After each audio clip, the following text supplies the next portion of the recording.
नमस्कार। आज के इस खास विश्लेषण यानी हमारे इस एक्सप्लेनर में हम एक बहुत ही संवेदनशील और अहम मुद्दे की तह तक जाने वाले हैं। हम बात कर रहे हैं 2020 के उत्तर पूर्वी दिल्ली दंगों की और उसके बाद जो लंबी कानूनी लड़ाई शुरू हुई उसकी। देखिए, सुनी सुनाई बातों पर तो बहुत चर्चा होती है, लेकिन आज हम सिर्फ और सिर्फ स्थापित अदालती रिकॉर्ड्स और न्यायिक फैसलों के चश्मे से इस पूरे मामले को समझेंगे।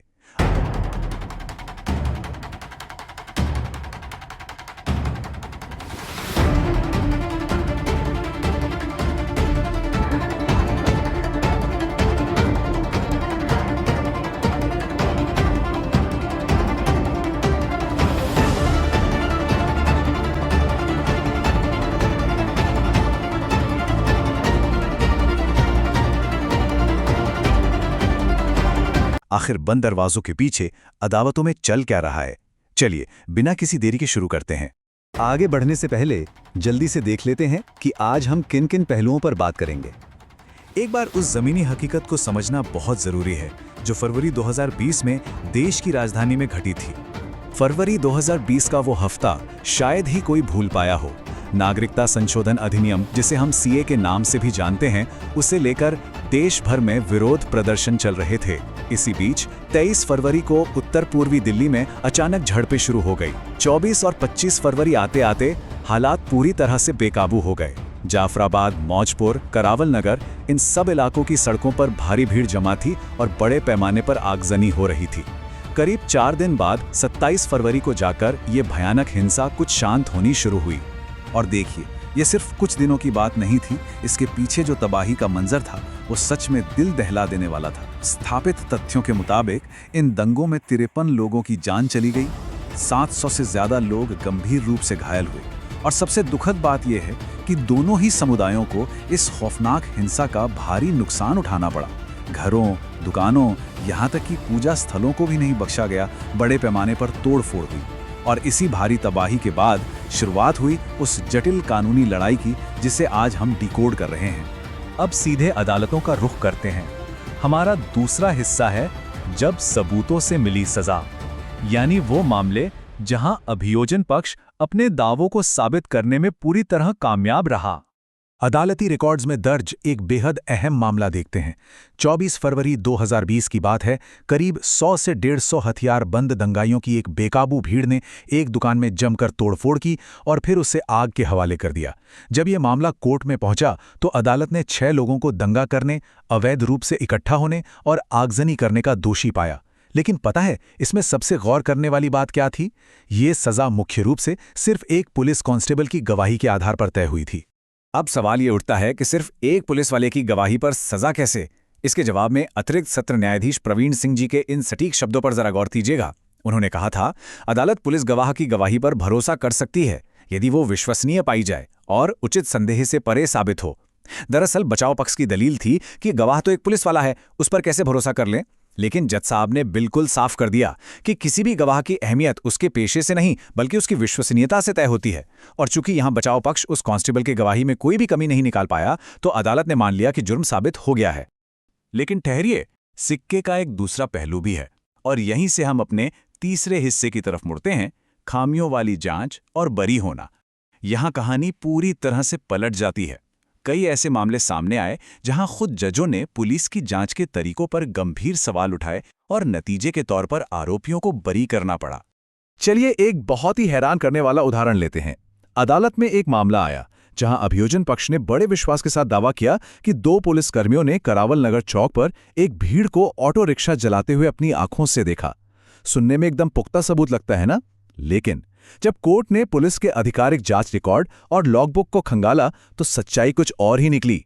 आधिकारिक रिकॉर्ड्स चीख कर कह रहे थे कि वो दोनों पुलिसकर्मी उस वक्त वहां से 1.5 किलोमीटर दूर पुश्ता रोड पर तैनात थे। इतनी बड़ी चूक के चलते मामला कोर्ट में एक पल भी टिक नहीं सका और चारों आरोपियों को तुरंत बरी कर दिया गया। इस मामले में अदालत की नाराजगी का अंदाजा आप इस बात से लगा सकते हैं कि जज साहब ने खुली अदालत में सख्त टिप्पणी की। उन्होंने कहा, मैं पाता हूं कि PW6 और PW7 विश्वसनीय गवाह नहीं हैं और उनकी गवाही पर भरोसा करना खतरनाक होगा। बिल्कुल स्पष्ट शब्द।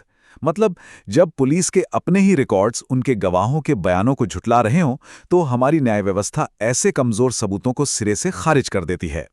और मजे की बात यह है कि ये सिर्फ किसी एक मामले की कहानी नहीं है। अदालतों ने बार बार जांच की विफलताओं का एक पूरा पैटर्न पकड़ा है। जरा इन खामियों पर नजर डालिए। पुलिस की अपनी लोकेशन उनके लॉग बुक से मैच नहीं कर रही थी। जिन लोगों ने शिकायत की थी वो या तो कोर्ट आ ही नहीं पहुंचे या फिर उन्होंने आरोपियों को पहचानने से ही साफ इनकार कर दिया।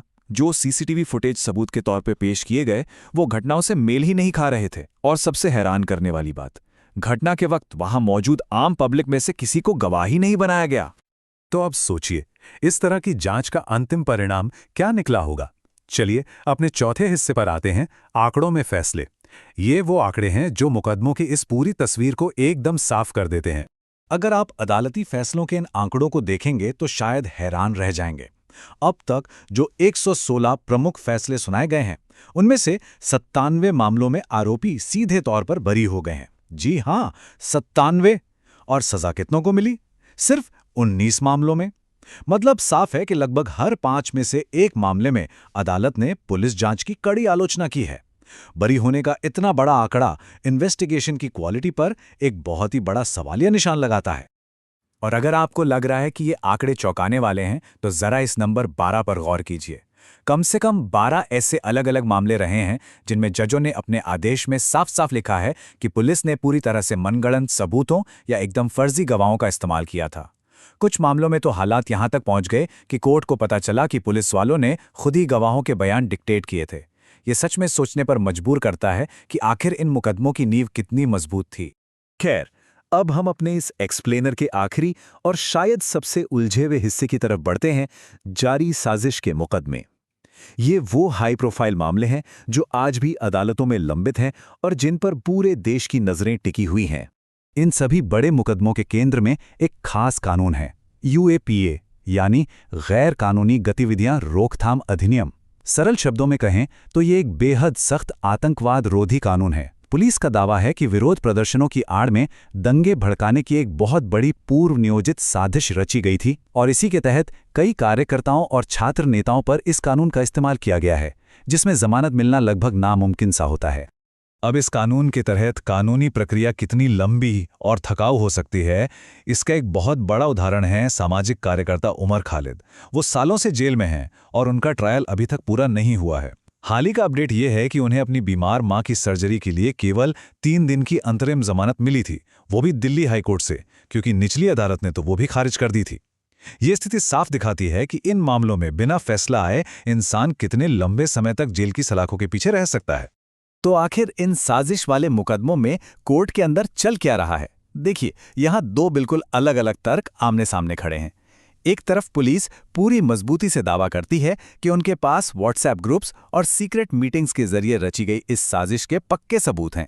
वहीं दूसरी तरफ बचाव पक्ष का सीधा सा तर्क है कि सरकार असहमति की आवाज को अपराध बना रही है। उनका कहना है कि आरोपियों को सड़कों पर हुई वास्तविक हिंसा से जुड़ने वाला कोई सीधा सबूत पुलिस के पास है ही नहीं। तो अब इन तमाम अदालती दस्तावेजों और दावों प्रतिदावों के बीच से गुजरने के बाद हम इस एक्सप्लेनर को एक बहुत ही अहम सवाल के साथ खत्म करते हैं। जैसे जैसे ये यूएपीए के ट्रायल आगे बढ़ेंगे, न्याय की इस खोज में अदालत के अंतिम पन्नों पर क्या सच्चाई दर्ज होगी? क्या कभी 2020 के उन खौफनाक दंगों की पूरी और निष्पक्ष सच्चाई हमारे सामने आ पाएगी? ये सोचने वाली बात है। खैर, आज के इस गहन विश्लेषण में हमारे साथ जुड़ने के लिए आपका बहुत बहुत शुक्रिया।